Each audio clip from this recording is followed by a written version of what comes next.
What's up, everybody? This is the Nowhere to Go But Up podcast, and I'm your host, Sean Dustin. Happy Monday to everybody out there who went to work today and had to get up and go do that grind. I know how it feels. I did the same. So happy Monday to you. We got a good episode lined up for you tonight. Mitch Smiley, who is a formerly incarcerated individual who did 39 years in prison. And, man, he went in at the age of 17 and didn't get out until he was 56. So it's 39 years he spent locked up in prison. I was lucky enough to be able to contact Mitch after one of his followers had pointed him out to me, and I brought him on the show. I thought his story was interesting, and his his climb back to redemption. He's been out for 4 years now, almost. So I'm really interested to hear his story, and also to take a look at his art that he's doing, and kind of what he's doing now since he's been out, and how his life has adjusted and where he's at. So definitely a good show for you. If you are watching on Facebook, do me a favor and like and share this video. Anywhere else, same thing. If you're on the podcast platforms, when this thing goes out to the iTunes, Spotify, and all the other ones, we will be, share that and like that too. Appreciate it. We'll be right back after these messages. Sean Dustin spent time in federal and state prison for drug trafficking and fraud. Upon release in 2006, he had nothing but the clothes on his back, a bag of mail, and legal paperwork. In 2010, he kicked a long-time methamphetamine habit and started the long climb back up the ladder of life.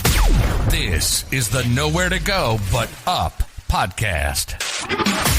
If you want transparency and authenticity, you're in the right place. This is the Nowhere to Go But Up podcast, and this is Sean Dustin.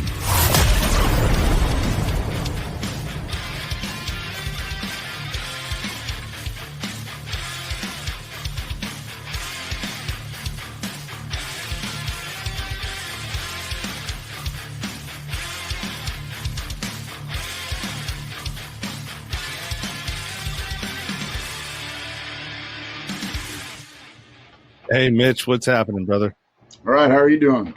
Good, man. Thank you for taking the time and coming on the show and hanging out with me tonight, and sharing your story and your hope and inspiration, and all those things that come along with when you get out of incarceration and you are ready to start your life over and start a new path, right? Yeah. Thanks for having me. It's a privilege. So tell me a little bit about your story.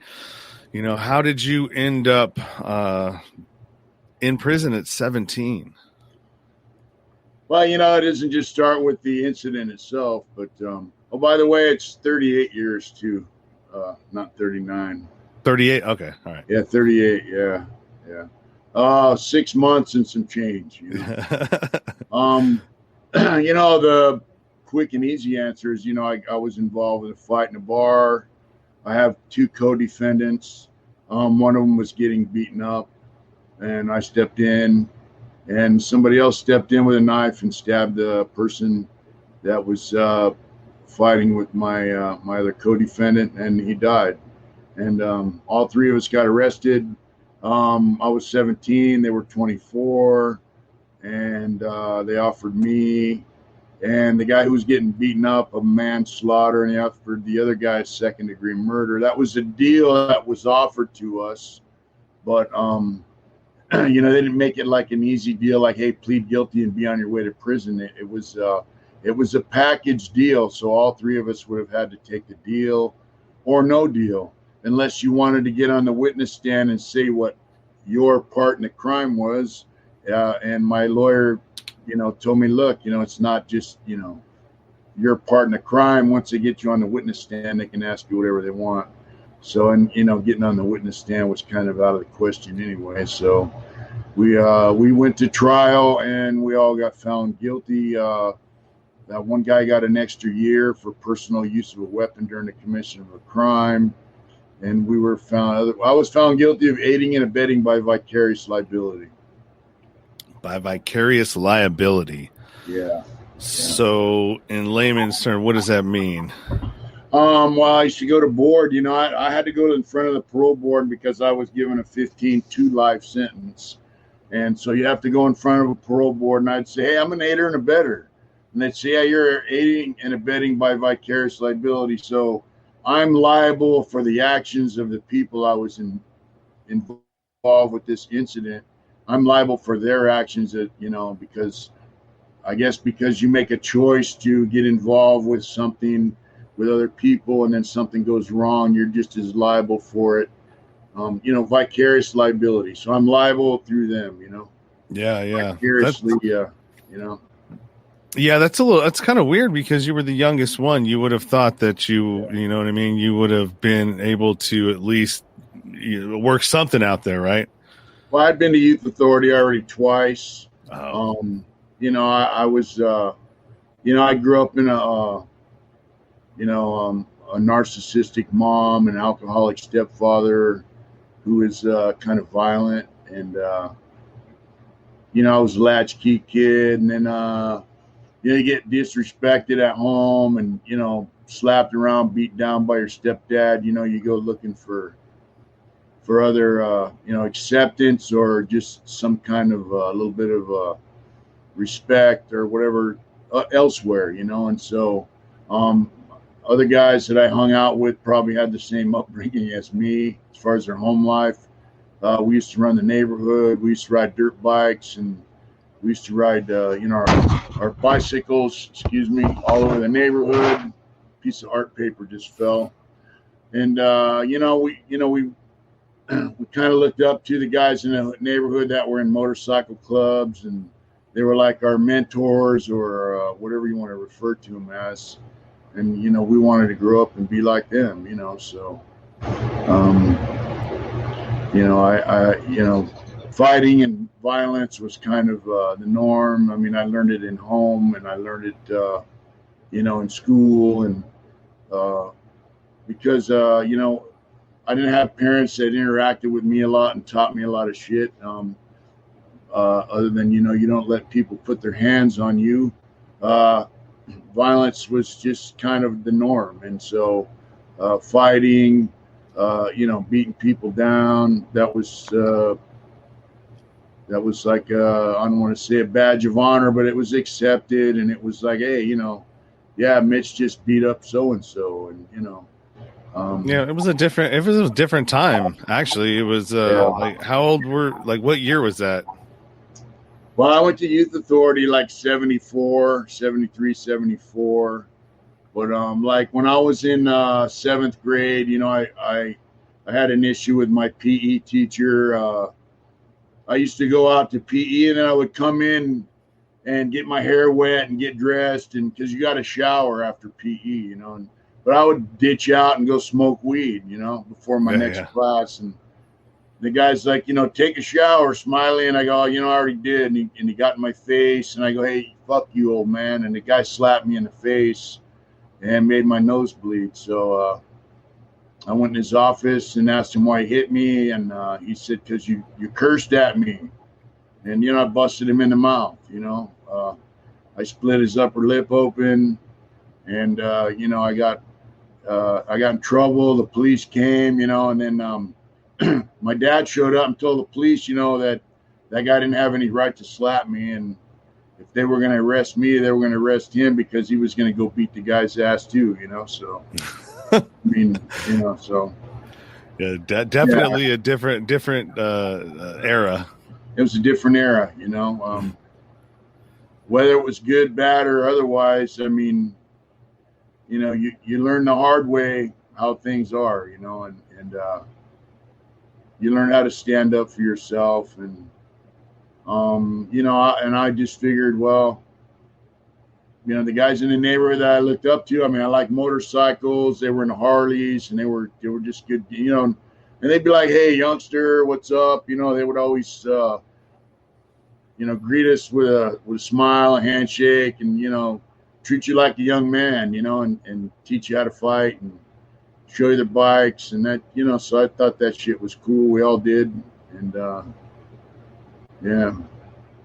And so you, reading through the guest form that you had sent, you mentioned that you dabbled in drugs like meth and all that and that kind of stuff too. And actually, it was when you were doing it, the same thing when I started. It was crank. Yeah, it was that old school biker dope, stinky shit that you could smell in your nose 3 days after you did a line.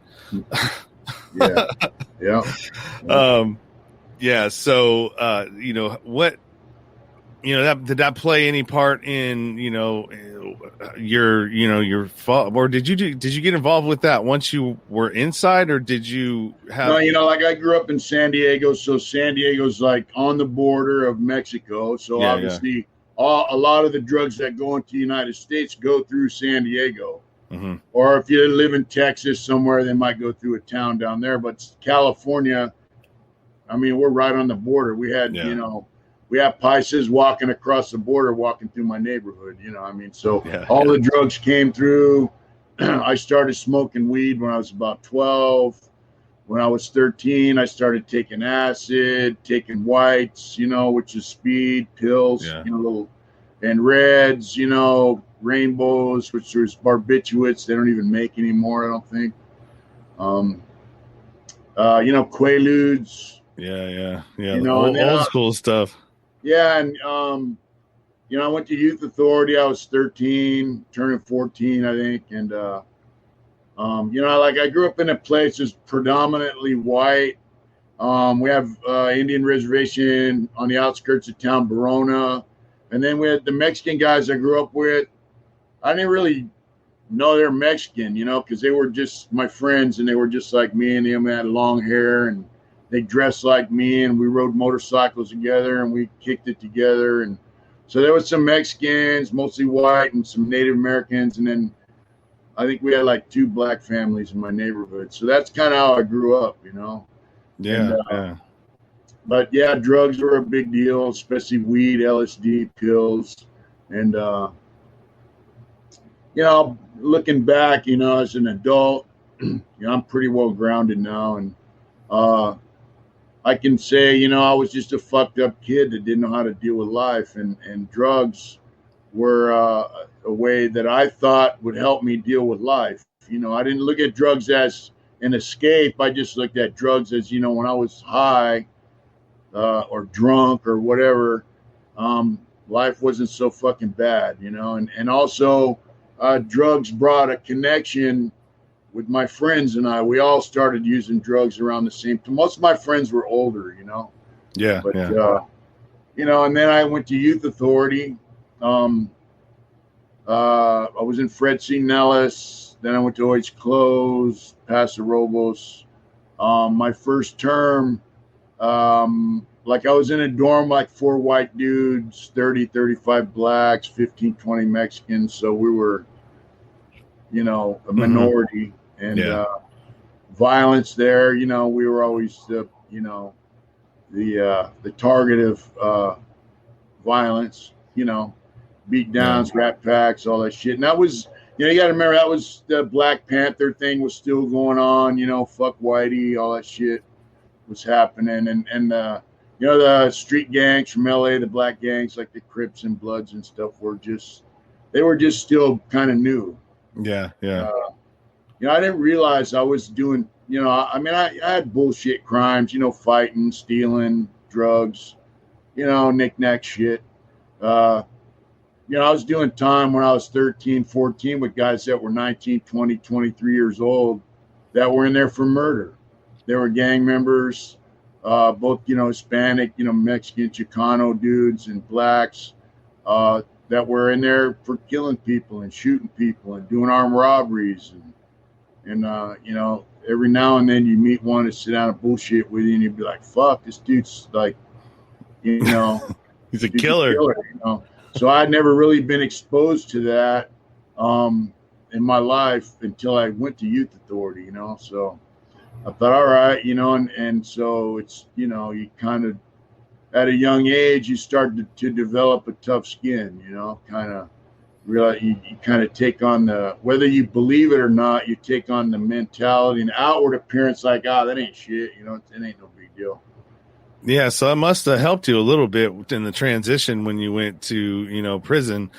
And, because when I think of a 17-year-old going to prison, I think of a 17-year-old that hasn't really done serious time yet. And, first walks in, eyes wide open, you know what I mean? Like, this is the real deal. You know what I mean? But you already had a little bit of hardness to you. You know what I mean? You had some experience inside and that mentality already, right? Yeah. I went in there with a 6 to 9 month sentence and I got accused of some shit. And I decided I was going to escape. So I beat down a counselor, split his head open. Big chessboard that you make in wood shop. I beat some counselor's head in with it. And I was going to knock him out and take his keys.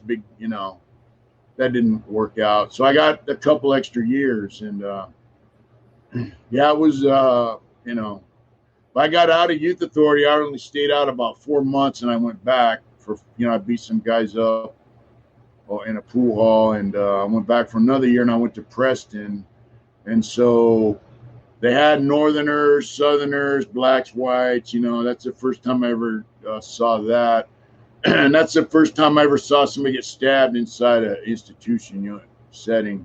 I saw this guy, Chicano dude, he stabbed 3 dudes on the way to chow, and he stabbed one, stabbed the other guy, and chased the other guy around the building and stabbed him. And I was just standing there going, wow, because you got to act like, nothing's going on. But in my mind, I was going, wow, that's some serious shit, But yeah, I mean, what did it put any fear in you, or were you just like, whoa? No, I kind of knew, that was between them, know. But we had a couple race riots there between the whites and the blacks, and it was just it was always somebody running their mouth. Somebody didn't like it, and they wanted to do something about it, and so you have a riot.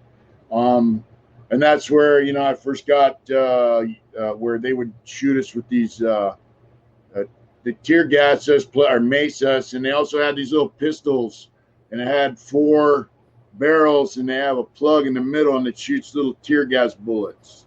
Oh wow! But they would take the plug out, and they would just shoot the bullet at you, and they'd try to shoot you in the head, and the bullet would bust on your head, and it was yeah. So you get used to that, man. Doing a lot of time in the cell.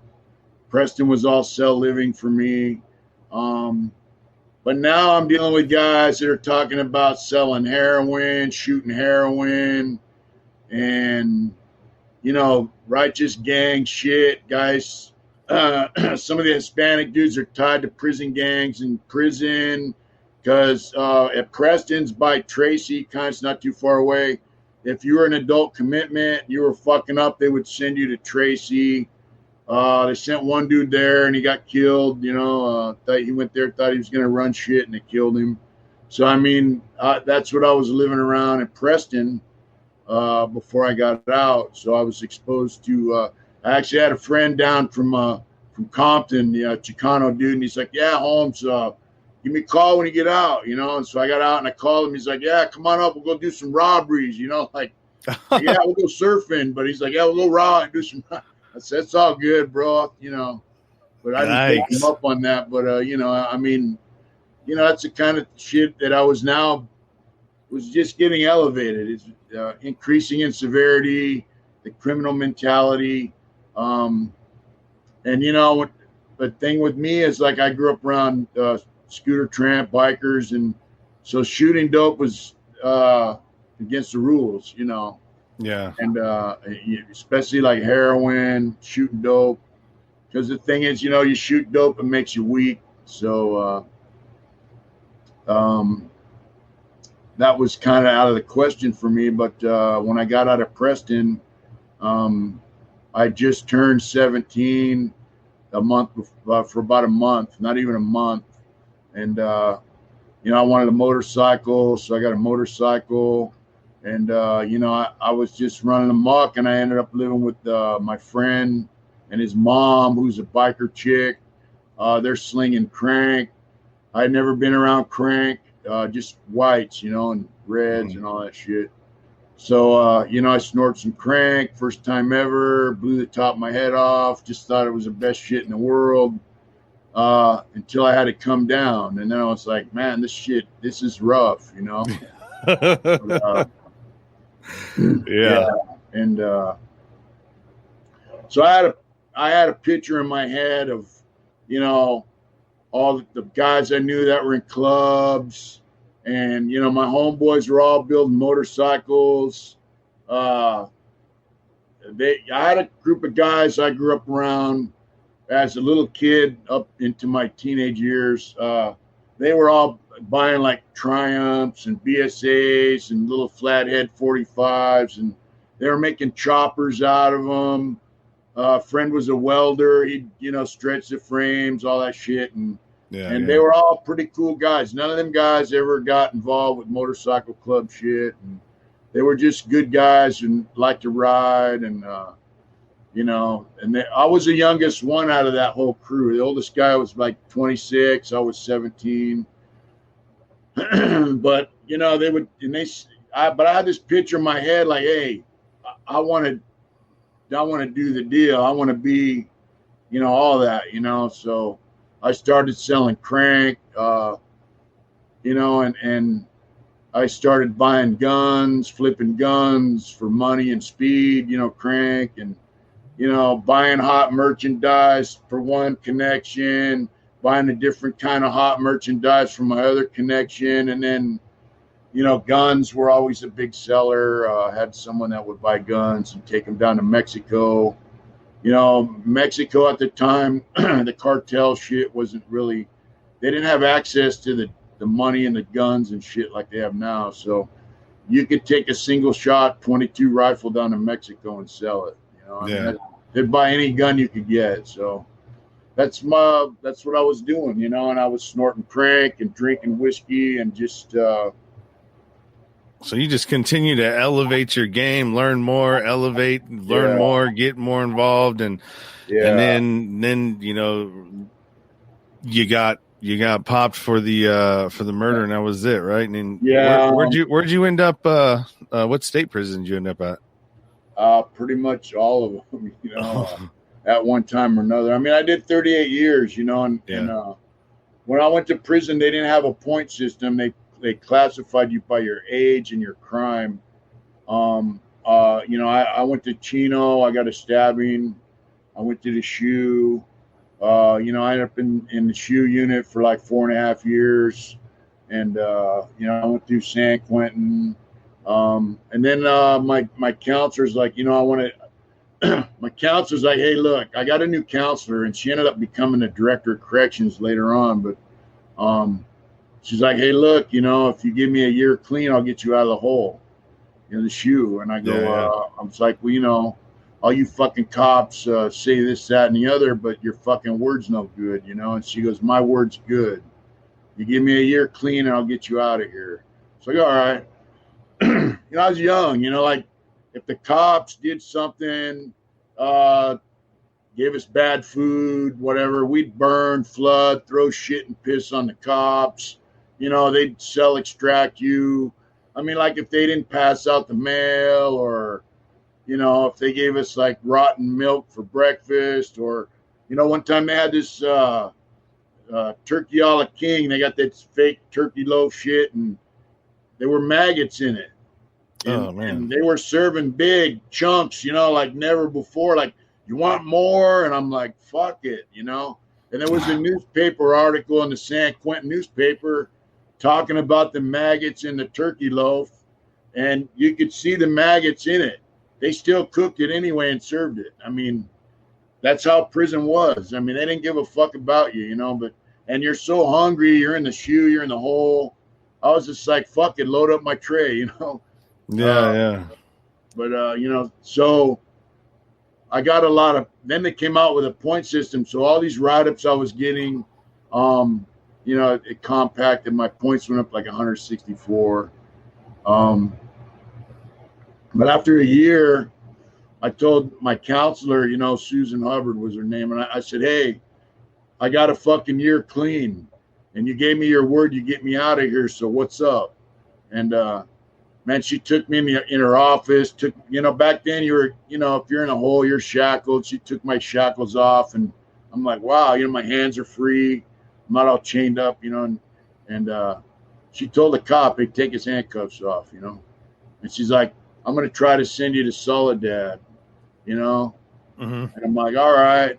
And so a couple months go by, I go, hey, what the fuck's up? You said you'd get me out of here. You gave me your word. And she's like, man, I put you up for Soledad like 3 times and they don't want you. And, oh, wow. because I had gotten some violence and, I got a lot of write-ups, and a lot of trouble.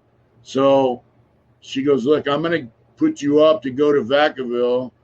They have a thing called a security housing decompression unit. It's called a category V.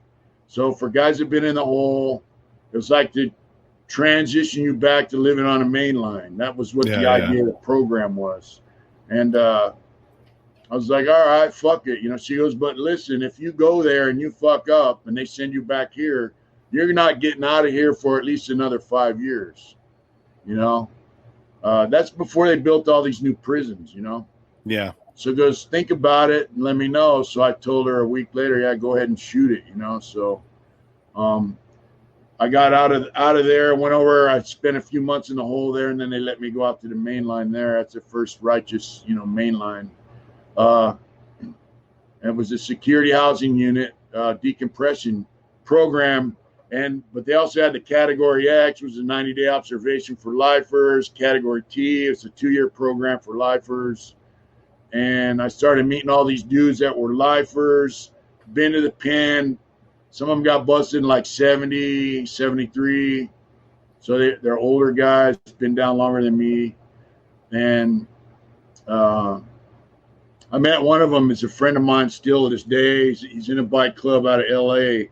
And I was like, he's like, we went to a group. We're in the same group, for a while. And after group, he goes, hey, because that guy's pretty cool, huh? He's talking about the counselors. They were actually psychiatrists who had worked on death row.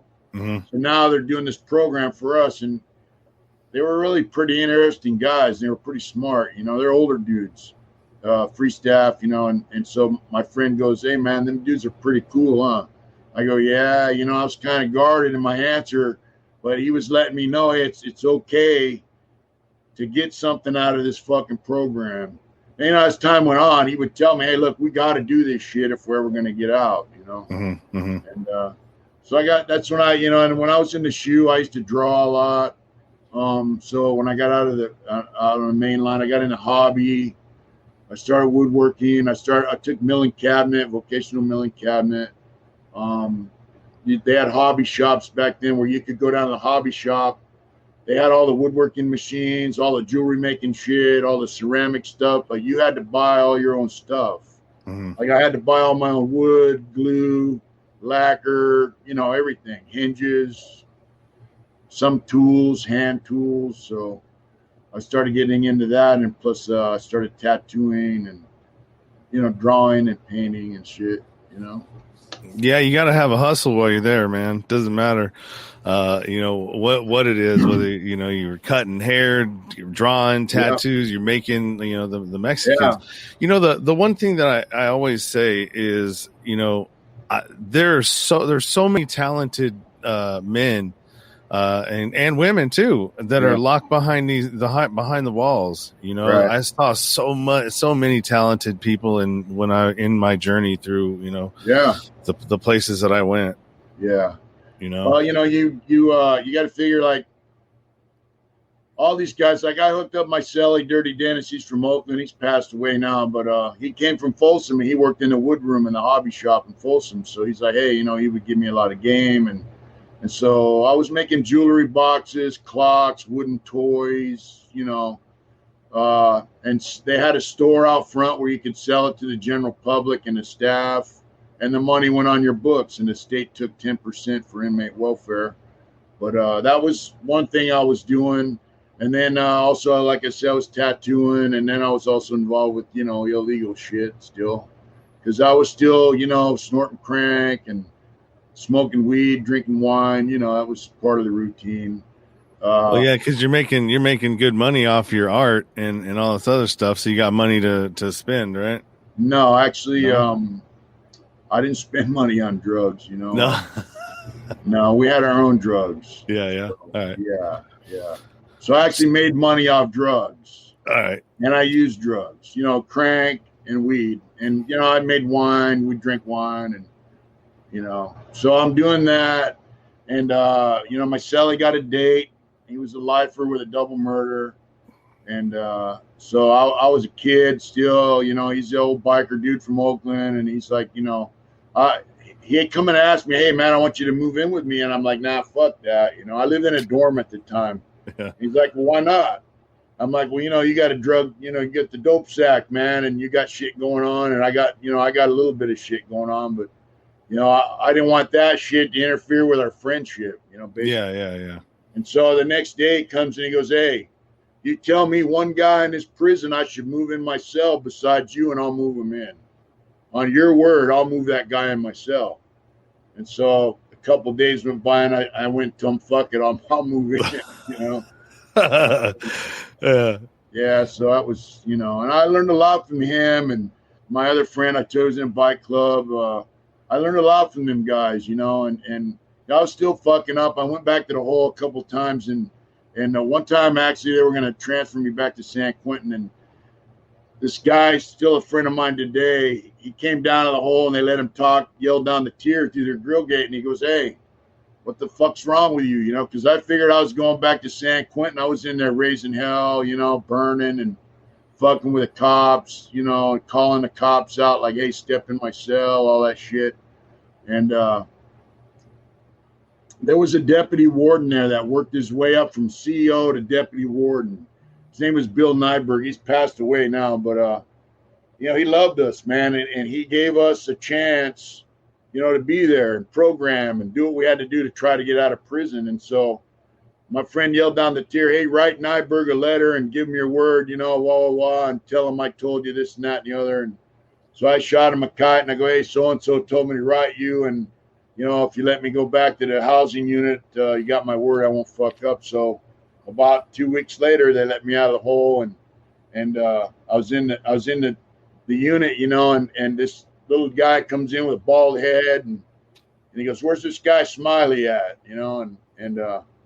Guy's right, I went in the cell with him, and he goes, I told him, hey, thank you for giving me a chance, to come out here and program, and he goes, you got one chance. He goes, if you fuck up, I'm going to send you to a pit. You understand what I'm saying? I said, I understand exactly what you're saying. So a pit, that was Folsom.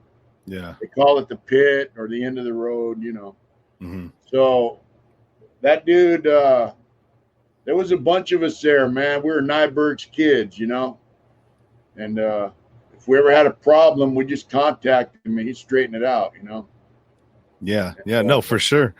At what point did it turn around for you where you just, you know what I mean? Because I know that I never did a long period of time. I mean, 3 years was the max that I've done. I mean, probably 5 years in total, but 3 years and it was the longest stint. And like for me, it was really not enough time for me to be able to touch down, get familiar. By the time I got comfortable, it was time to go. Yeah. Well, for me, it was a progression, I mean, I'm a teenager, now I'm in my early 20s. And so when this stuff's going on, a couple of them dudes are like, hey, look, what do you want to do, man? You want to be in and out of the hole? Or do you want to stay out here and party, have a good time, and make money? I said, I want to stay out here and party and have a good time and make money. They said, all right. So they taught me how to do that. And like my cellie Dennis, he's like, hey, you stay clean by being dirty. I'm like, what the fuck you mean? His theory was, if you got dope on you, you're dirty. Mm-hmm. You're not going to get in the cop's face. You're not going to do anything stupid because you're dirty. And so you're going to acquire a lot of clean time as far as write-ups and all that because, you can't afford to get jacked, But so I started, like, developing some clean time and staying out of cop's face and learning how to live, And then, later on in life, I went to Tracy. When I left there, I went back to San Quentin, and they made it a level 2. So I bounced over to New Folsom and then Tracy. The parole board sent me to Tracy to finish my vocational milling cabinet. That used to be a vocational prison, basically. And I finished my trade milling cabinet, and I started working PIA wood factory. Hobby, still slinging dope, doing this and that. Whatever. I got married, was having family visits, have a daughter, so there's a baby involved. So, that kind of changes you. You're a little more careful.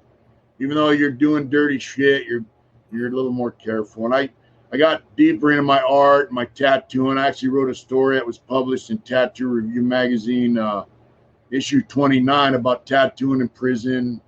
I just started I had like a limited amount of friends, and most of them were biker dudes from the street. And I just started getting into me and mine, things, life gets a little easier, And then I got transferred down to Donovan for a program. And from there, I ended up in Corcoran, level 4 yard, 3B yard. And I started realizing, man, when I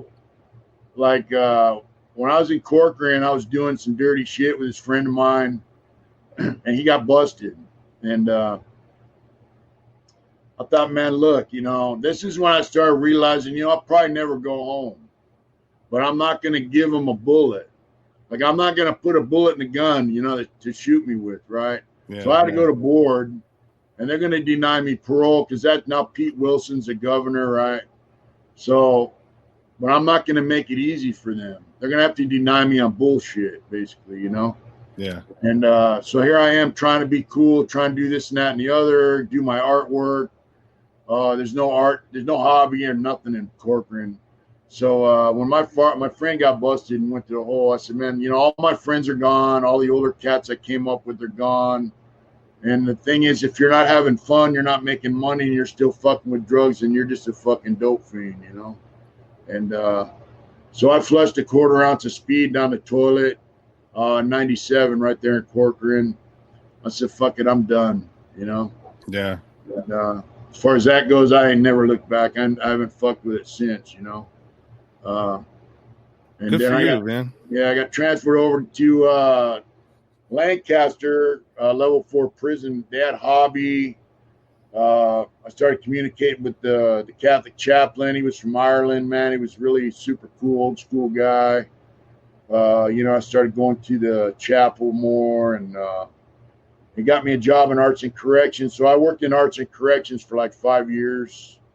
My job was to do artwork and for the program and teach guys how to paint, So at one time I would have like 10 guys in there painting, all different races. And we would sell the paints at auction every year for a charity, and we give the money to the Children's Center of Antelope Valley, where they help abused children and their mothers. And so not only were these guys learning how to paint, but for myself and them, most of us are selfish motherfuckers, and that's why we're in prison, They would spend hours and hours and hours on a painting, and then they had to give it to me for the program to auction off. So we were learning, all of us, to be a little selfless, Yeah. and to give back a little bit. And the last sale we did, we made like $9,000, and everyone was like, fuck yeah, and also there was a line of communication there because we had all different races of guys in there learning how to paint. And it was a pretty bitching program, That's cool, man. That sounds like something that did that help to sort of like, I don't know. I just think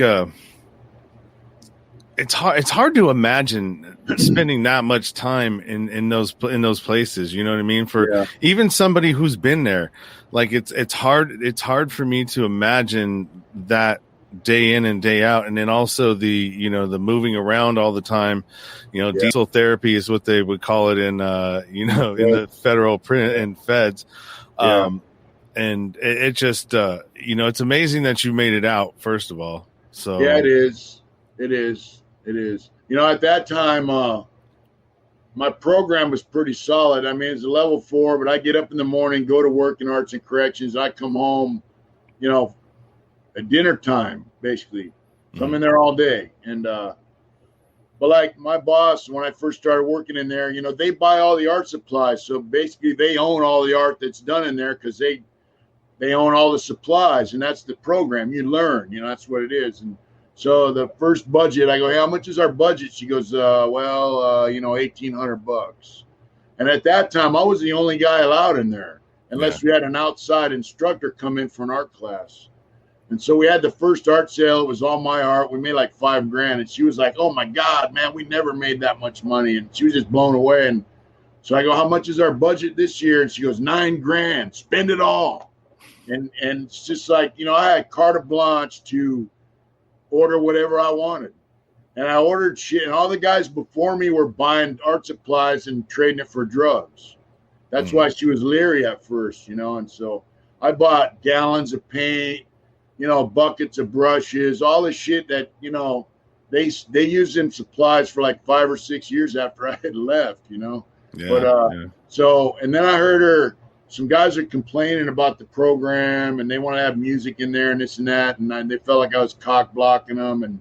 And I walked in on her telling them, hey, that dude, and she was referring to me, has busted his ass in here to make this program what it is. And if it wasn't for him, there wouldn't be no fucking program, because she was on the minimum yard. I ran the shop, Yeah. So to have that budget thing and hear her saying that shit to me, she had a level of confidence in me and trust that I developed with her that I was like, yeah, that's good shit. That's what life's really fucking about, And, yeah, that must have felt good considering all of the other experiences that you've had with authority in the past, right?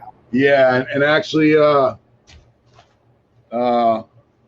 this is from the Antelope Valley Press, Inmate Paints, World Beyond Fences, and then that's me, awesome. And then there's a LA Times. Let's see which way the camera go. That's me painting an icon, Yeah. We had news media come in there and film us. We had the Man Show came in there. We had, newspaper articles. It was bitch and shit, man. Yeah, that sounds cool. Yeah. So I want to ask a question.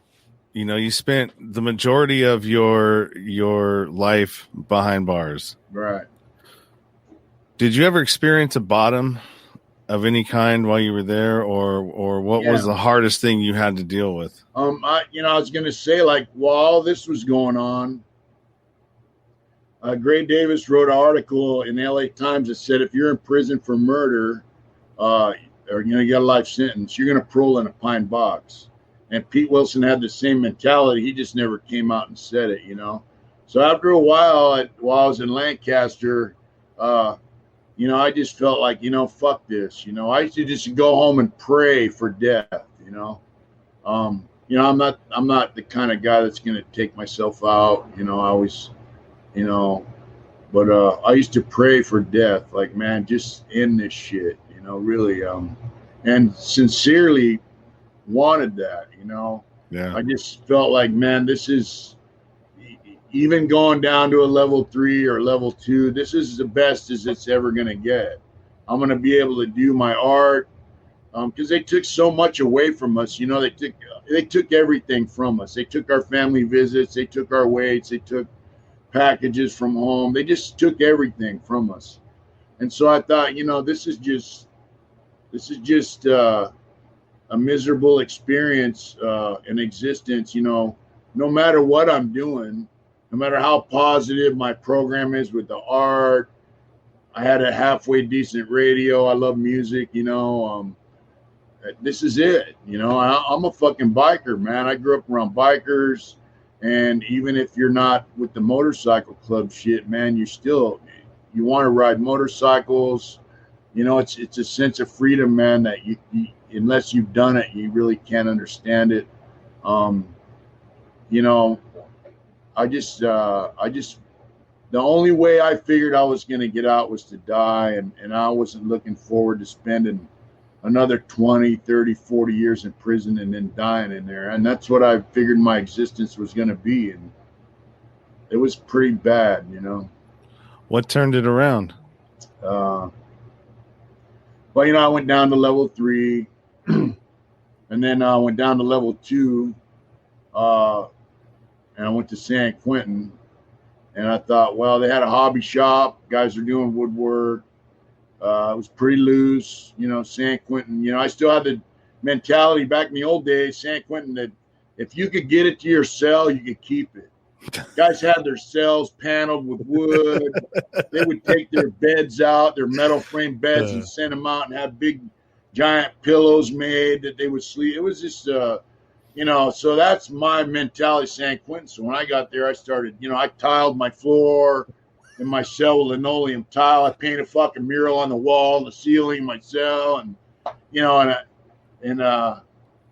I just thought, man, this is it.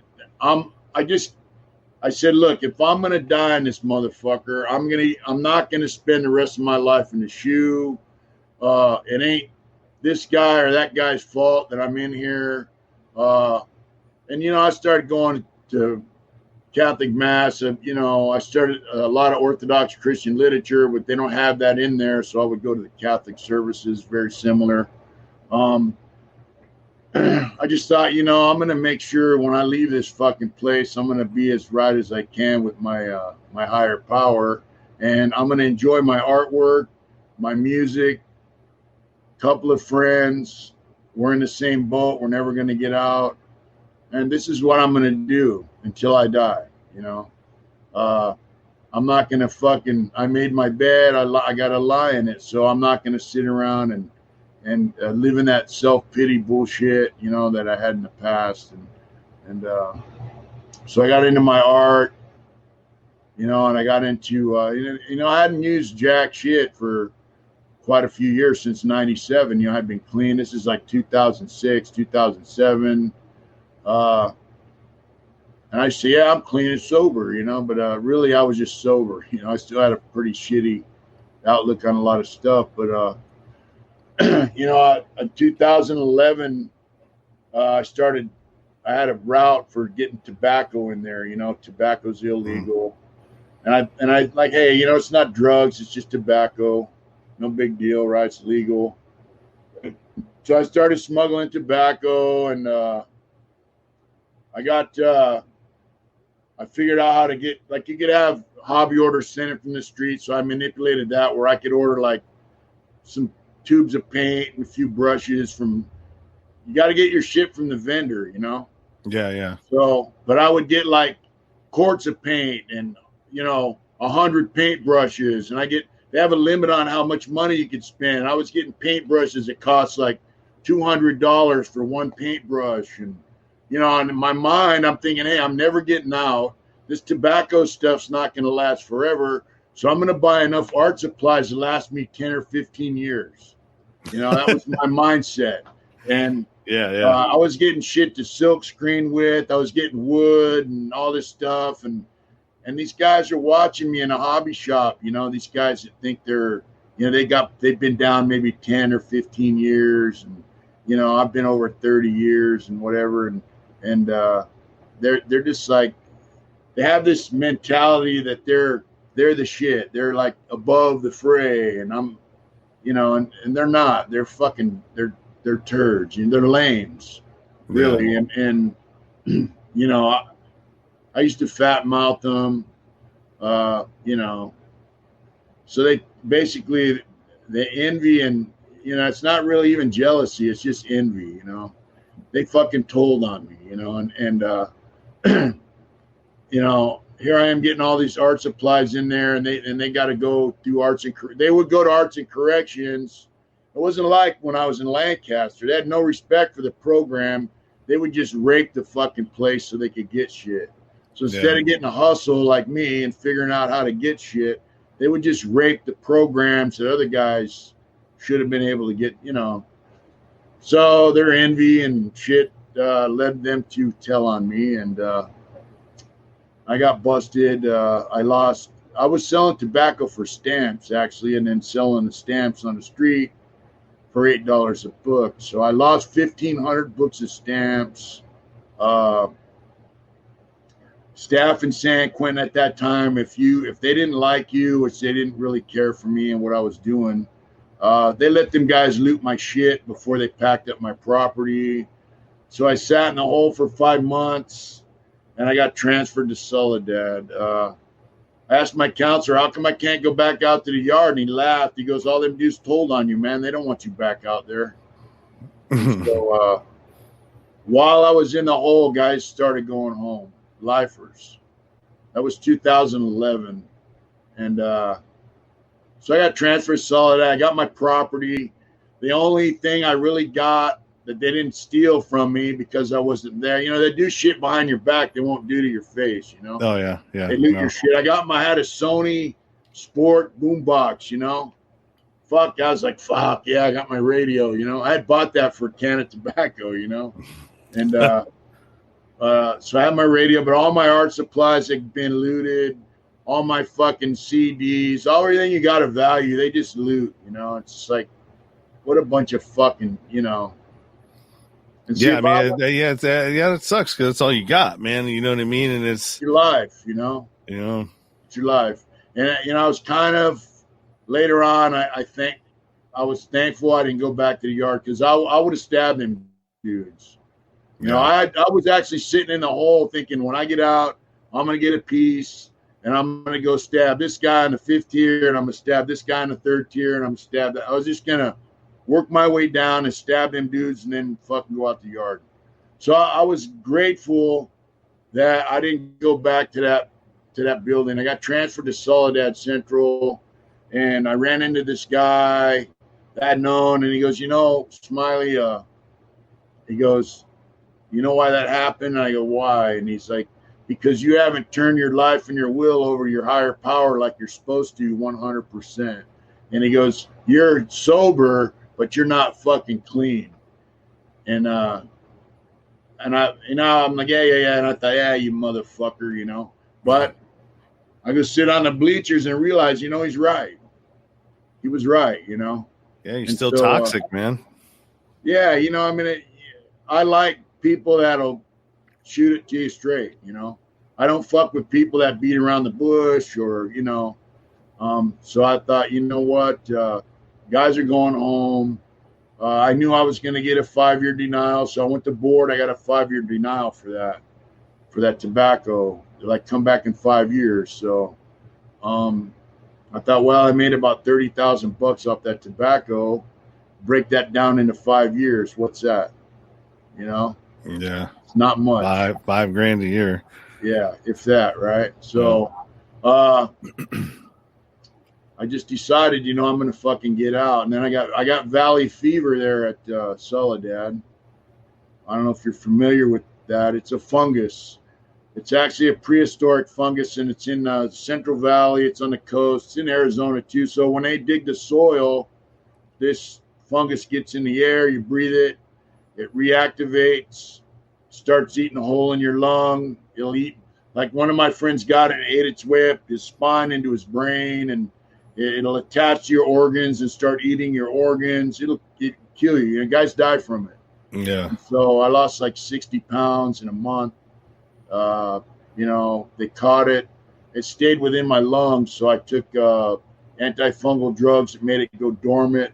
If it gets out of your lungs, you have to take medicine for the rest of your life, you know? Yeah. So then they're like, well, there's lawsuits now on medical in California prison system. At one time, they had like 180,000 guys in California prison system, and one guy a week was dying due to lack of medical care. So they ordered the state to lower their prison population by a lot. Mm-hmm. So I got transferred over to CMC West, dorm living. I hated life. I had my art. I had to give up my radio, you know, because it's a dorm. Yeah. I had to, you know, because it's a high risk. They deemed me as a high risk medical because I had valley fever, you know. Yeah. So I did a couple years there, and I really hated it, man, because it's level 2, and the next step is level 1, which is nothing, like no fence, you know, and you have all these guys doing like a year, 3 years, 4 years, and they're just like, you know, hard as a rock and twice as solid, politics thinking, I'm like, really? And none of them really want to do anything. They want to have some youngster do something and, call shots on these torpedoes. Kids. Yeah, and they're having these kids remove people and they're slamming dope, smoking dope, and, enjoying the benefits of being the shot caller. And none of them have ever done any fucking time anywhere. So, I'm from San Diego, right? And so I had a youngster there. It was a plumber, and he had gotten out of the hole before I got there. They used him to remove somebody. So I told him and my other little homeboys, I go, hey, look, from now on, you don't do nothing on this fucking yard unless you ask me. If these guys tell you you got to put in some work, come and let me know, because we're from San Diego. Fuck these dudes. You don't do shit for none of these fucking guys. And, I had some knives put on the yard, and I'm thinking, man, it's a fucking level 2, but I had my youngster bring some knives. We put knives on the yard in case we needed them. And I had one homeboy, man, that I told him, hey, look, you wanted to fuck some guy up, and they were telling me, oh, you can't do that. And I said, look, bro, not only are you from San Diego, you're a fucking biker, and your dad's in a bike club. I go, you don't need to ask nobody nothing. One of these fucking scumbags pisses you off, you just beat his ass. And he was a little slow, and he told the shot caller, yeah, my homeboy said I don't got to ask permission from no one. I could just do whatever the fuck I want. And the guy came and told me, hey, man, did you tell so-and-so, I said, yeah, and so, needless to say, I wasn't really liked that much by them type of fellas there, but I did have a crew of guys, not just my homeboys, but some other guys that were like, they were digging it, Yeah. Because they weren't with the drugs and all the fucking lame shit, That's a little thing I got. I said, white powder, Holmes, because, all the super hard white dudes, they're just into drugs, bro. Yeah. It's all about the white powder, So for, guys that are in, if there's any guys that are watching this right now, maybe in the same situation, maybe, they got some anger issues, don't know how to deal with, going through some hard times. Maybe they've been to prison. Maybe they've been, to county jail, and next stop for them may be prison. What would you what would you say to them? You know what I mean? With all your experience inside and when I went in, I thought that I could just solo go through and not click up and like just mind my own business, but that's not a possibility. Really? At least it wasn't where I was, you know what I mean? Yeah. And, I ended up getting jumped by, some Southsiders, and it was like, all right, well, because I look like I'm Hispanic, but I'm white. Yeah. You know what I mean? So it's, I had no choice. So, what would you say to that person? Well, I'd just say, like, use your head, be logical about shit. Like, obviously, like, if you're in a high level prison, there's all the prison gangs are out of the shoe. They were locked up for like 30 years in California. Now they're all back out on the main lines. And, they set policies, whatever. And we had policies in there when I was there, even when they were in the hole. But, like, you can do your own shit, but you're going to have to earn your respect from people, Like, if some lame's trying to tell you something, figure it out. If he righteously is just some lame trying to work you, like he's somebody and he's not, you should be able to figure that out pretty easily, fuck him. But if there's a dude on the yard who's serious shit, he's like a boss on the yard, whether he's in a prison gang or somebody gave him the keys to the yard, not some lame acting like he's got the keys to the yard. You have different types of guys running shit. Some guys are just dope fiends. They're about the chaos, the stabbings, and other guys are smart, because they know stabbings, riots is bad for business. right? And so figure out who's running shit, figure out what the policies are, and work within them parameters. You don't have to fucking click up, join a gang, any of that bullshit. Find yourself a job, whether it's vocational program or a maintenance job or an industry job. Get a routine. You get up, you go to chow, you go to work, you come home, you shower, you go to dinner, you walk laps, work out in the night yard, and that's your day. That's your fucking routine. Don't break your routine, and find one or two guys that you can do your routine with that aren't with the shit. You know, they're not fucking dope fiend who's going to get you in trouble because he ain't paid his debts. Ain't some scared motherfucker telling on everybody, right? Because then they're going to come and tell you, hey, your boy's telling. You got to handle that because you're running with him. Yeah. If you're running with somebody who's telling, you're going to have to deal with that. You know, choose who you associate with wisely because it's going to reflect on your character, you know. But, you know, you can go to prison, get a job, get a trade, get an education, do your own fucking thing. But if you're involved with drugs, you're trying to impress somebody you think is cool, you know, you're going to get in a wreck, you know. But, you know, like a lot of the policies in California prisons are there for a reason, you know. Yeah. So were you there when the Green Wall, or is the Green Wall still going on, or were you there? The Green Wall thing was mostly in Salinas, but they had the same. That's basically where that came from. Mm-hmm. But like when I was in Corcoran, they had that mentality, you know. I'm gonna tell you something. I was in the main line in Corcoran. I was on 3B yard. A lot of the shit that was going on was in the shoe, but you know, the FBI was investigating them, and for all that shit at the time, we got treated pretty good actually because Corcoran was opened by old school guards, but they definitely had. If anything came on the news about Corcoran, they would slam us and tear up all our cells. You know, that's just a retaliation move. They would instigate shit between the races. And then when there's a riot, you know, the yard gets slammed for months at a time. I mean, it was there, but it was not like Salinas. I heard a lot of fucking shit about Salinas, dude. It's just bad, you know? Yeah, I had the whistleblower that wrote the book, The Green Wall, on my show not too a while back. Right.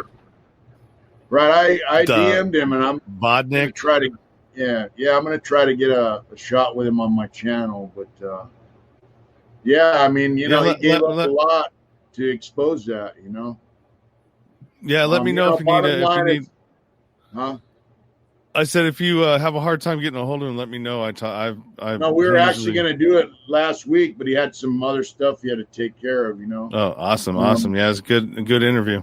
You know, there are staff who've testified against correctional officers, moved out of state, and somebody went up there and tried to kill him. So, and it wasn't an inmate or an inmate crew. So, I mean, you know, it's a serious deal, man. I mean, those guys' careers, their policies, their money, you fuck with their money, and it's, you know, it's an ugly deal. So for that guy to testify against his fellow employees that he worked with, you know, correctional staff, It's a serious deal. And don't think for 1 minute, man, that you know, that guy wore a bulletproof vest, and you know, so he was, and how he started it all was it was that big riot. And he took pictures of people before they left, so there was proof of anything that happened once he left his you know, you leave my site, you know what I mean, and so he got a lot of shit for that. But I mean, you know, look, hey, man, you know, these guys got it bad enough. You know, I'm gonna tell you, you know, like you would think, you know, guy in prison, you know, fuck the cops, all that shit, but that's not really the case. You know, I interviewed a guy, Silva. He's retired. He worked in Tracy. Guy always treated us with respect, gave us what we had coming. if you worked in the kitchen when he was a kitchen cop, he might give you a little something extra at the end of the day. He wasn't bringing no, contraband in or nothing, but like extra food or, a little extra laundry, shit like that's no big deal. But he, not all them staff in there are dirty. I remember one time they were tearing up San Quentin. They were just throwing shit off the tier. We had a pile 5 feet high of shit on the first tier. They were throwing legal documents, typewriters, TVs, just throwing it off the tier. And there's a woman who's a program administrator, and she ended up going to Sacramento. So her daughter worked there, and she told this other rookie female staff, "Come on, man, let's get the fuck out of here." She goes, I heard her. She goes, "This shit's illegal, what they're doing. Let's get the fuck out of here." And the rookie chick, she was like, "Well, what do I?" She goes, "Look, if they give you any shit, just go talk to your union rep. This is illegal." So, not all them staff in there with the bullshit. They know their job is to keep us there. That's our punishment. Yeah. They don't look at their job as to fuck with us as part of our punishment. They know their job is to keep us there, and they know that being there is our punishment. Yeah. And then you have other staff that they have staff that have never had a job anywhere else.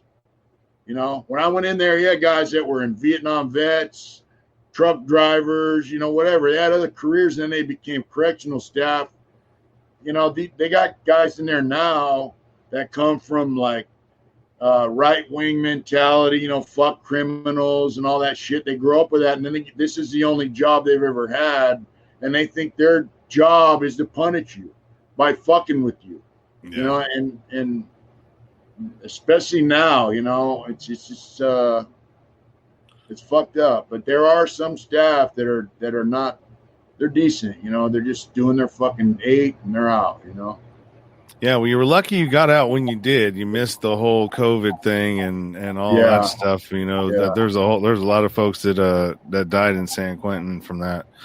Yeah, no, it's ugly. There's a lot of guys that got it and didn't die, and there's a lot of guys that got it and died. So I was in CMC West for a couple of years, and CMC East is Cell Living. It's across the way. I knew some guys over there, but like for white dudes, they were not supposed to go over there because they got guys over there that are bad, like fucked up cases, whatever, and guys don't deal with it. So they deem that a bad yard, even though it's a general population main line, Yeah. And so they opened up a program called Long-Term Offender Program. So what happened was the courts were letting out. They said you got to lower your population. So CDC and the Governor Brown, they were letting out all these guys. They were coming right back. And then the court said, look, you got to let these guys out that got life terms. They don't have life without. They got 15 to life, 25 to life, 7 to life. You got to let them out. And so guys were getting out. And so the board designed a program called Long-Term Offender Program. So in my mind, I'm thinking, hey, the board designed this program. And they're saying they want lifers to go through this program. So, 1 and 1 is 2, right? Yeah. And that's why I'm saying if you go to prison and you're on your way to the joint, you're in a county jail, or use common sense. Be honest with yourself about what you're seeing and what you're hearing. So the bottom line is, if the board made the program, obviously they want you to do it, or they're not going to fucking let you out. And it was similar to the programs we went through in Vacaville back in the 80s, before they slammed the door on us. So I told some guys, hey, I'm going to go take that program. And they're like, come on, man, you're not going over there. I say, I'm going to go over there. And then like a month later, I go, hey, I just took the assessment to go take that program. Like, yeah, right. Good fucking bullshit, And then about another month went by, and I go, hey, I'm packing my shit right now. And I'm going over there right now, today. I'm packing my property, and I'm going over there. If you got a problem with it, let's fucking go in the TV room and handle it. And they're like, it's all right, Holmes. We know you're a lifer. You got to do that shit to get out. It's all good. So I shot over to the Long-Term Offender Program, which is like, anger management, family relations, substance abuse. was like 6 different categories, And then another guy came over a few months later and he goes, yeah, bro, as soon as you walked out the door, you were a no good piece of shit. Right? But I gave him the shot. Like, hey, you got a fucking problem. Let's do it right now. So that's how dudes are in there. They'll pat you on the back. Hey, bro, what's up? All right, yeah. And then as soon as you turn your back and some other guy got a problem with you, they'll be calling you a piece of shit. So when some guy's telling you that Joey over there is a piece of shit, just know that when he's with Joey, he's telling him you're a piece of shit. Yeah. That's, guys that do that, that's how they are. So, I shot over there. I finished that program. And, eventually they let the guys out of the hole of the shoe. And we had some Hispanic prison gang members came there. And I remember he wouldn't talk to anybody but me and one other dude, as far as the white dudes. But, I got ready to go to board, and my lawyer goes, hey, your board commissioner is going to be Randy Grounds. Well, he was a warden at Soledad when I was there, and my lawyer's from Monterey area, so she knew him. She did a lot of hearings at Soledad. And I go, fuck, man, that dude's the worst. She goes, oh, no. I said, man, all these guys say that dude's terrible, worst board member ever. She goes, nah, man, nah. She goes, he's just like you guys. I go, what the fuck you mean he's like us? So, he was a Marine. He used to train ultimate fighting. Worked his way up to warden. She goes, unless your victim's a woman, a child, or a cop, you're good. Just be straight with them. So I went in there and 2 hours and 15 minutes in my hearing, and he found me suitable, man. And I never had an easier board hearing, And what are you thinking? What are you thinking when they said that, man? Well, they find you suitable for parole, and dude, I was just overcome with emotion, and started crying like a little kid, and so he tells the cop, have Mr. Smiley wait in the hallway out there. I want to talk to him, And so, he's like a man's man kind of dude, Yeah. So he tells me, he goes, I could have denied you over that tobacco. I go, yeah, I know, and he goes, don't ever take the easy way out again. And I said, I won't. And he says, he goes, guys like you are our greatest asset. And I'm thinking, what the fuck you talking about? And he goes, you got a story to tell, and I want you to tell it. He goes, and when you're able to come back in these prisons, I want you to come back in here, and I want you to tell your story to these guys in here. And I was just like, wow, man. I was just, and the whole time he's talking to me, I'm fucking tears rolling down my face. And, I was just like, man, thank you, and it was just a trip, man. I even though I'd done all the work, and, in the hearing, they never asked me one thing about that program I went through. But I know, looking back, they asked me questions about other things, and they could tell that I learned something from the program by the way I was answering the questions, So. Yeah, you gotta. I can imagine, man. You just the one. It's over. It's over. You know what I mean? It's finally over. Yeah. Well, I had to wait 120 days for the parole board to review it, and then the governor has 30 days to review it.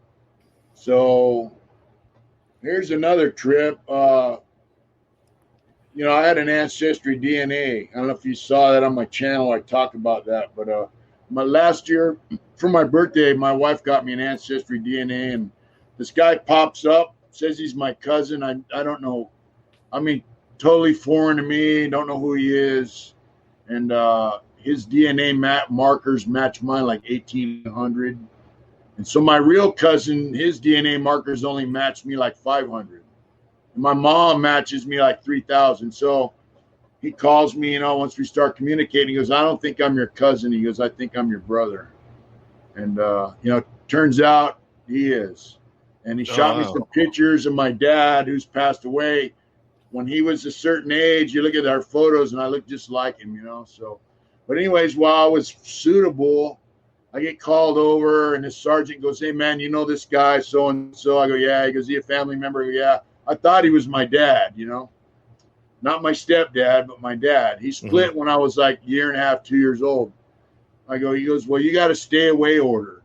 Because I wrote him, said, "Hey, I'm getting out, I told him I don't want nothing from you. I just want you to know I'm going to get a second shot at life.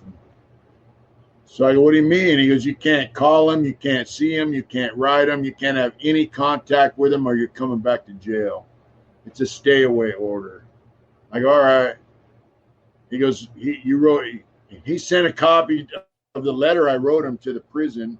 And they go, "It's been deemed normal contact. You're not in any trouble." I go, "All right." So then time goes by and they call me over to the office again. Now it's a captain. He goes, "Hey, this guy?" Well, I go, "Yeah." I go, "I already know." He goes, "Well, he contacted the warden. I'm doing the warden's review. You got a stay away order, blah, blah, blah." I'm thinking, fuck, dude. So basically he's trying to block me from getting out. Wow. That's crazy. And yeah. And so later on that day, they call me in. They go, "Hey, the governor took no action. You're going home next Friday." I go, "Wow, this is a Friday." So the weekend comes, Sunday, I go to the chapel for mass, and I'm like, "Yeah, I'm going home, whatever."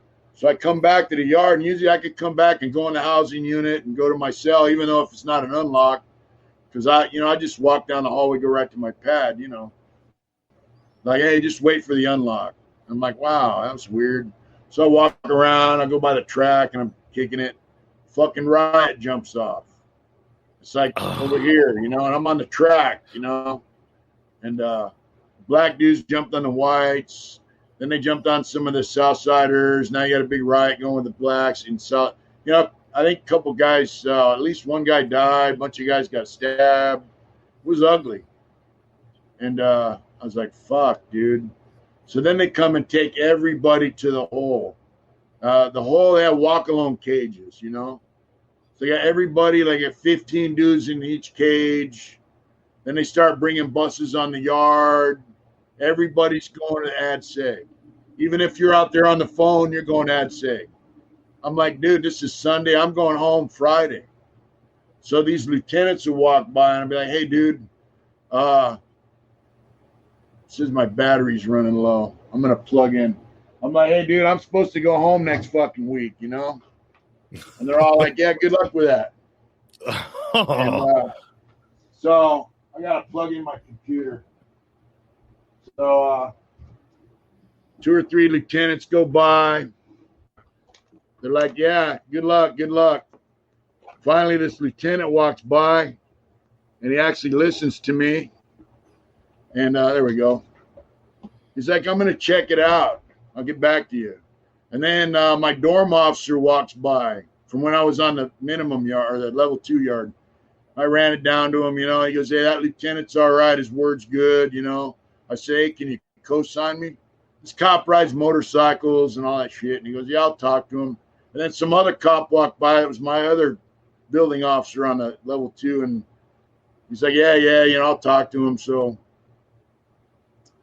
lieutenant comes by and he goes, "Who was with you, when you're over on the track?" I go, "That guy and that guy." He goes, "All right." And he split. This shit happened like 11 o'clock in the afternoon. Now, 4 in the morning. We've been in the cages all day, Here comes V, my old building officer. He goes, "Hey, Smiley, come on."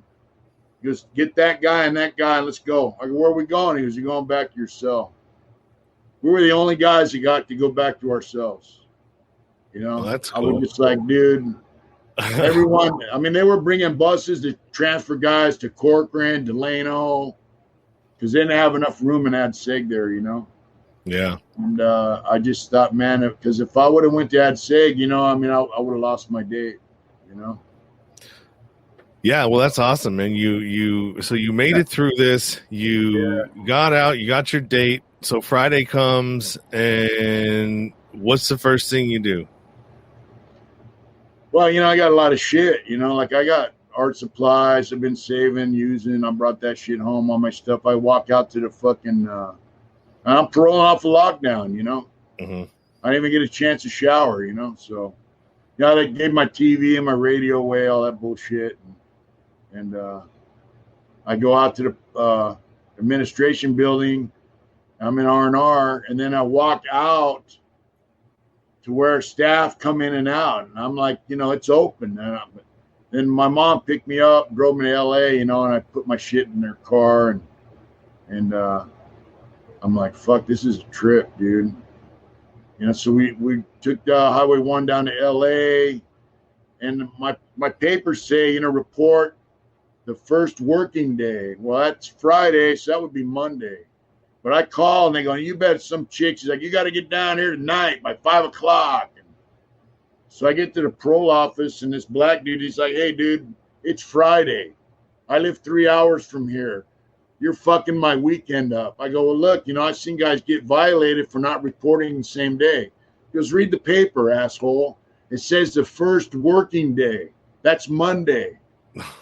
So he piss test me and all that shit, and he goes, get the fuck out of here. So I spent the weekend in a Best Western hotel with my mom, swimming, eating pork chops at the restaurant, and, going to some shopping mall, get a few clothes. And I had a phone.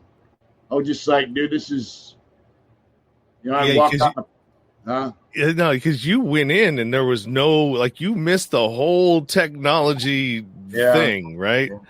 I did have a cell phone in there though, so. Yeah. Oh, all right. So you knew how to use it. Was it a smartphone?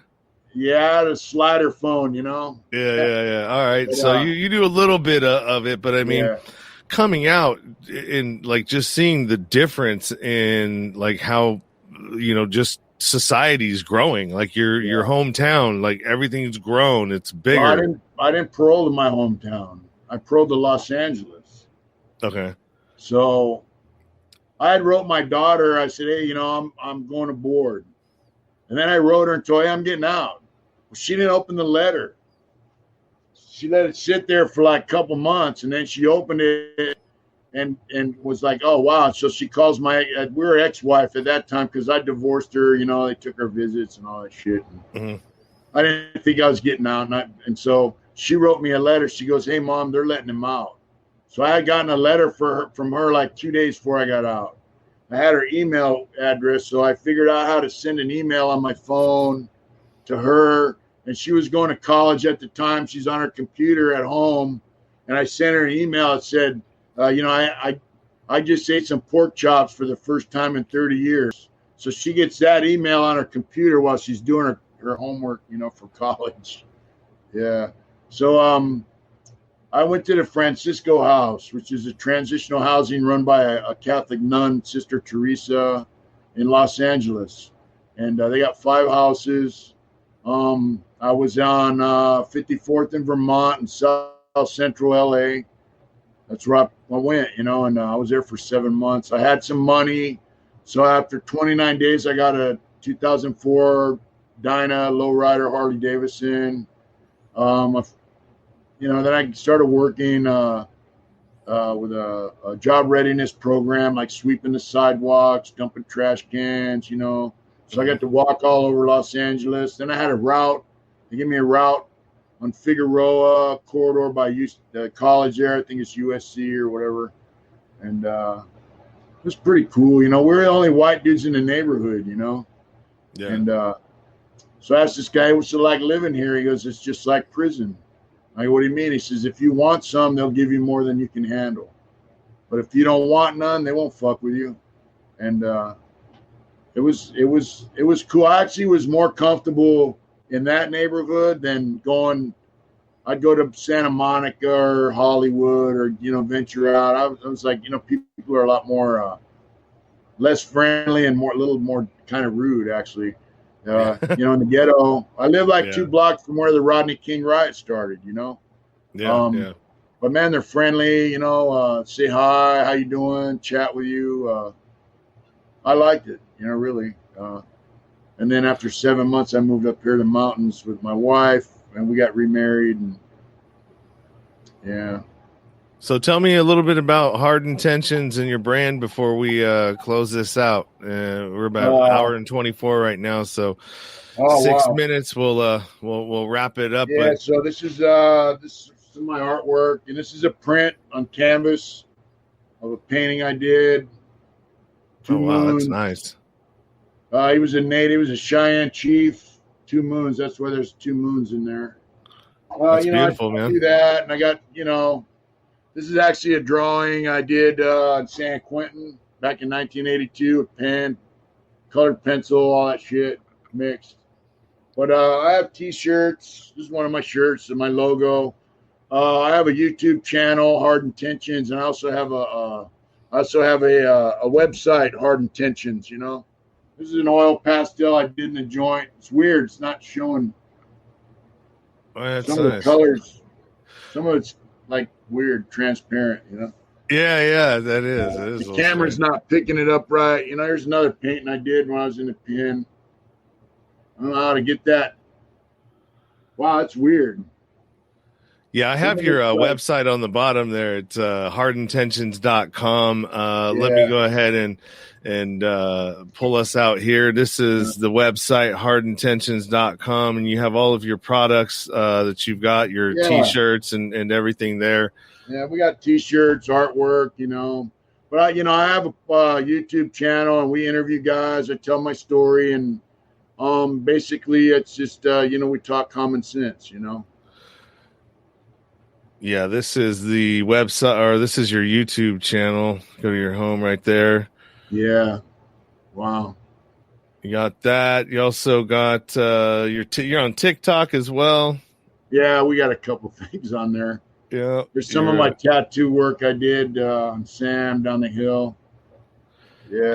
And all of these links I got direct links in the description for this. So, everywhere that Mitch is, you can catch him on those whatchamacallit, on those direct links. Hook up with him. You want to check out some of his artwork.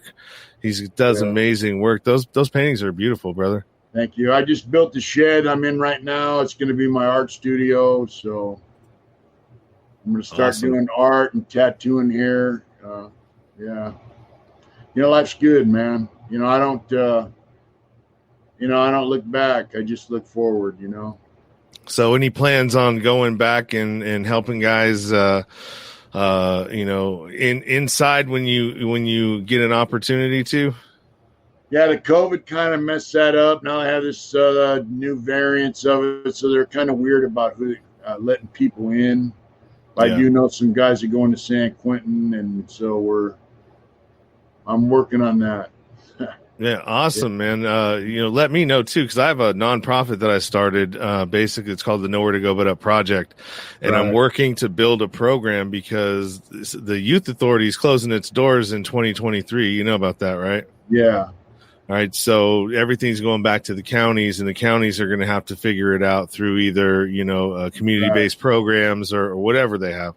And so I'm building a program right now to house and mentor 18 to 24-year-old males coming out of incarceration. Either coming from I have a YA friend. I have a friend, Jeff. He did the life sentence, and we're going to start this thing called Beat the Boss. And that's kind of our goal, is to go into schools and get a curriculum maybe of some kind. He's a pretty sharp guy. What's called the biker and the businessman. He's got a story that's pretty incredible. So, yeah, that's something that I am definitely interested in. Awesome. Yeah, for sure. I have a 501c3 that I started. So, I mean, I am a nonprofit. So definitely, I would like to hook up with you and, try to, facilitate maybe, connection, right? Yeah, you're not that far away either. Yeah. With what you're doing, with what I'm doing, and try to figure out a way to, because it's the government's not going to help us. The states are not going to help us. You know what I mean? No. The people that are going to help are the people that are like myself, like you, who got out and have turned over a new leaf and have decided to, turn your life around, basically, right?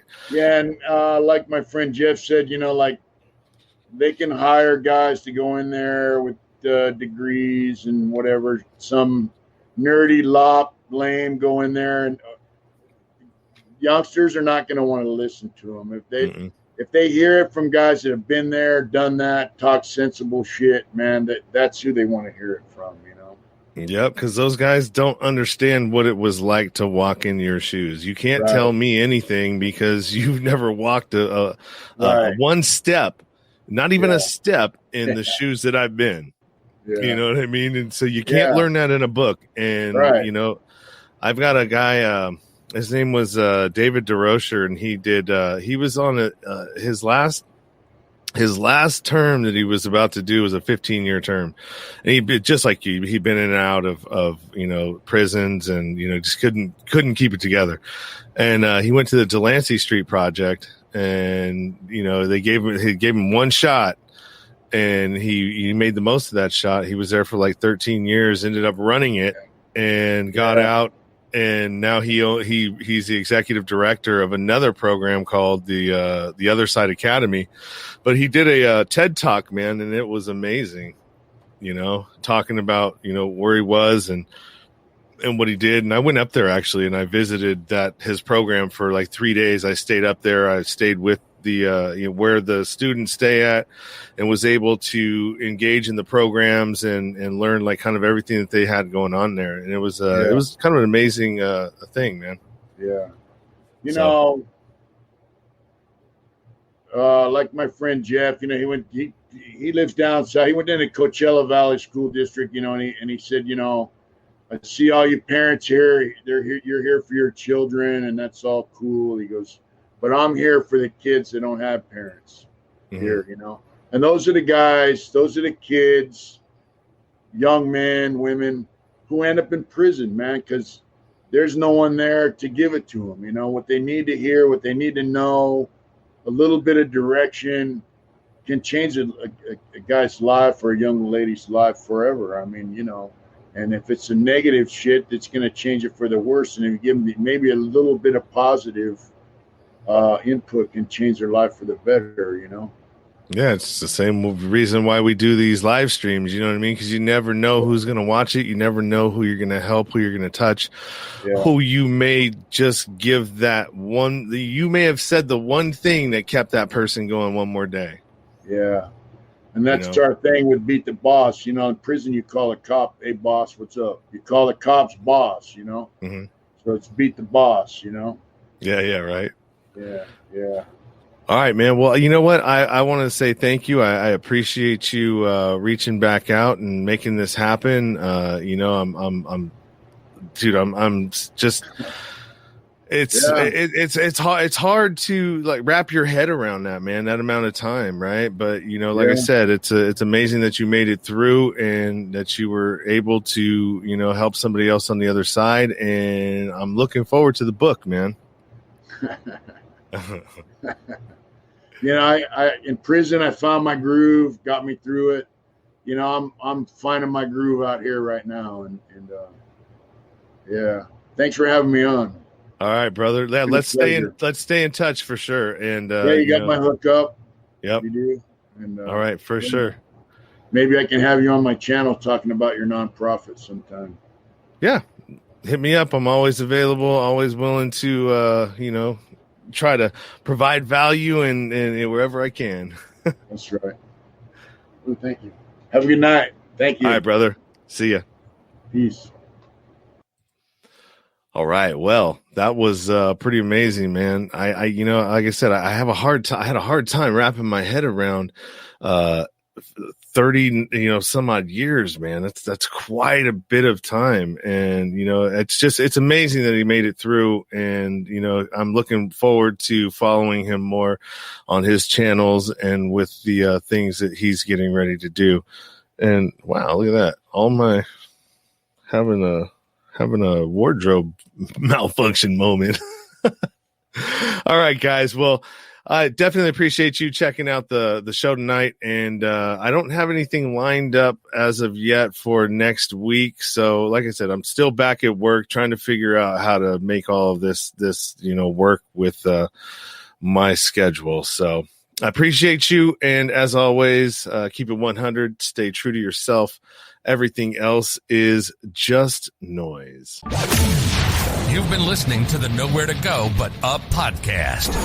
Sean is a single dad, a union blue-collar guy, and he spent time in federal and state prison for drug trafficking and fraud. When he was released from prison in 2006, all he had was the clothes on his back, a bag of mail, and some paperwork. Since then, he's turned his life around and shares the struggles and successes on this podcast. We hope you enjoyed the show, and we hope you were moved. To connect to the show, book a guest spot. For merch, Patreon, PayPal, and social media links, go to linktr.ee/nowhere to go but up. On Instagram at Nowhere to Go But Up Now. On Twitter at But Up Now. On the YouTube channel at Nowhere to Go But Up Podcast. See you next time.